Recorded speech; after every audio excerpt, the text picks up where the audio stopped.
ইসলামী bank প্রতিষ্ঠা করা হয়েছে। এটা জানেন যে এটা আমরা অফিসিয়াল কার্যক্রম 29শে ডিসেম্বর 2025 সাল থেকেই শুরু করেছি। তো সেটার আসলে কি ধরনের কাজ হচ্ছে, অগ্রগতি কতটুকু, সেইটাই আপনাদেরকে অবহিত করা। তো আমরা যেটা আশ্বস্ত করতে চাই যে এই সম্মিলিত ইসলামী ব্যাংকের জন্য যে আমরা একটা স্কিম প্রণয়ন করা হয়েছে, অর্থাৎ আমানতকারীরা তার টাকাটা কিভাবে ফেরত পাবেন সেই স্কিম অনুযায়ী কিন্তু আমরা এখনো সেই কার্যক্রম পরিচালনা করছি। অর্থাৎ যারা স্কিমে ধরেন তাদের যে ডিপোজিটররা আছে তাদের ন্যূনতম 2 লক্ষ টাকা আমরা দেওয়া শুরু করেছি ভেরি ফার্স্ট ডে থেকে, এবং তারা নিতে পারে। এরপর অন্যান্য আমানতগুলো আমরা বলেছি যে এরপরে 3 মাস পরে 1 লক্ষ টাকা, তারপর 3 মাস পরে 1 লক্ষ টাকা, এইভাবে যেতে যেতে আমরা প্রায় 21 মাস পর্যন্ত এই প্রক্রিয়ায় টাকাটা তুলতে পারবে। তো এটা ডিপোজিট অ্যাকাউন্ট ছাড়াও অন্যদের যারা অ্যাকাউন্ট আছে ডিফারেন্ট ফর্মে, অর্থাৎ এফডিআর এ আছে, ডিপিএস এ আছে, সেই টাকাগুলো পরিশোধ কিভাবে হবে সেটাও বলে দেওয়া হয়েছে।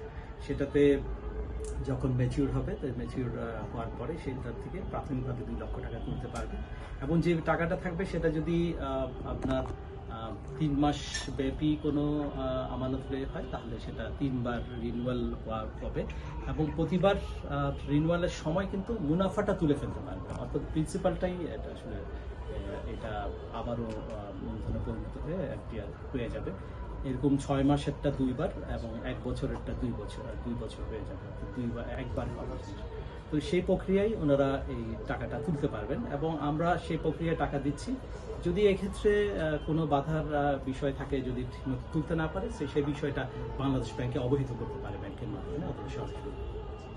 এছাড়া যেটা বলা হয়েছে, এই ডিপোজিটার ছাড়া যারা কিডনি পেশেন্ট আছে বা কোনো দুরারোগ্য ব্যাধি আছে যাদেরকে পেমেন্ট করতে হয়, তাদের জন্য এই টাকাটা আনলিমিটেড, অর্থাৎ তার চিকিৎসার জন্য যত ব্যয় হবে তার অ্যাকাউন্ট থেকে তুলতে পারবে। কিন্তু সেটার জন্য যে প্রকৃতভাবে উনি অসুস্থ কিনা সেই দলিলাদি যদি ওনারা দেখান তাহলে এই টাকাটা ওনারা পাবেন। আরও একটা বিষয় বলা হয়েছে, সেটা হচ্ছে এই ধরনের দুরারোগ্য ব্যাধি ছাড়া যে কোনো কারণে যদি অসুস্থ হয়ে থাকে তাহলে প্রতিটা ব্যাংকের অ্যাডমিনিস্ট্রেটরকে 10 লক্ষ টাকা পর্যন্ত দেওয়ার একটা এখতিয়ার ওনাদেরকে দিয়েছেন।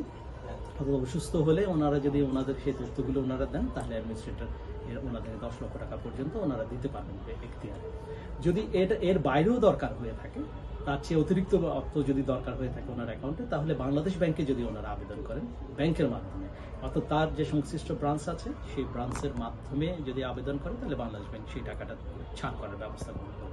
অর্থাৎ প্রকৃত যাদের প্রয়োজন আছে, আমরা যেটা বলতে চাচ্ছি, সেই টাকাটা ওনারা বাংলাদেশ ব্যাংক সেই টাকাটা পরিশোধের জন্য অলরেডি নির্দেশনা দিয়েছেন এবং সেই মোতাবেক কাজ হবে।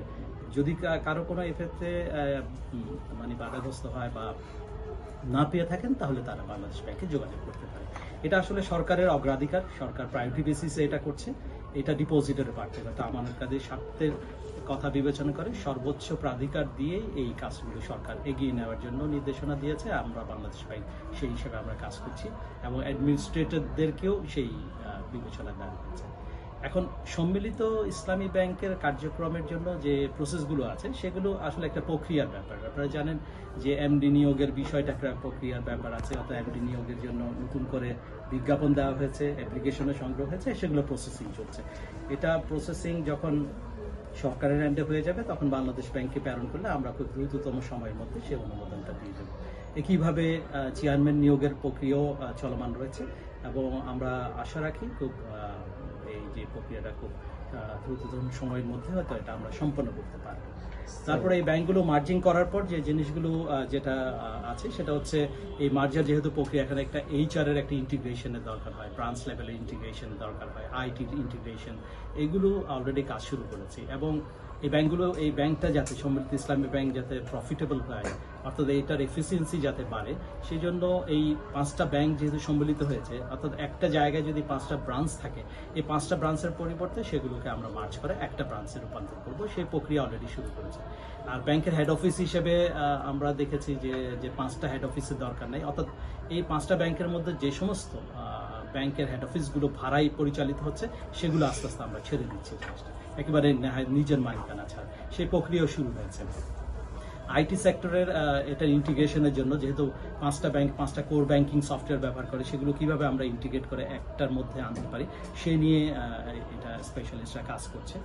আর সর্বোচ্চ হচ্ছে বিজনেস এবং এইচআর এর মাধ্যমে যে টোটাল লোকেবল যারা আছে সেগুলোকে কিভাবে বিন্যস্ত করবে, তারা কাকে কোনভাবে প্রধান কার্যালয় বা হেড অফিসে কীভাবে করবে সেই ধরনের প্ল্যানগুলো আমাদের এগিয়ে চলছে। তো এটা আসলে একটা প্রক্রিয়ার ব্যাপার। এটা সরকারও খুব সদিচ্ছা রয়েছে, বাংলাদেশ ব্যাংক এটার জন্য দ্রুততম সময়ে যাতে করা যায় এটা কাজ রয়েছে। এবং একটা নির্দেশনা যেটা বাংলাদেশ ব্যাংক এবং সরকারের পক্ষ থেকে দেওয়া হয়েছে যে আমানতকারীরা যথেষ্ট ধৈর্যের পরীক্ষা দিয়েছে, তারা ধৈর্য ধরেছেন, তো ওনাদেরকে আরো একটু ধৈর্য ধরার জন্য পরামর্শ দেওয়া হয়েছে। স্যার, আপনি যেটা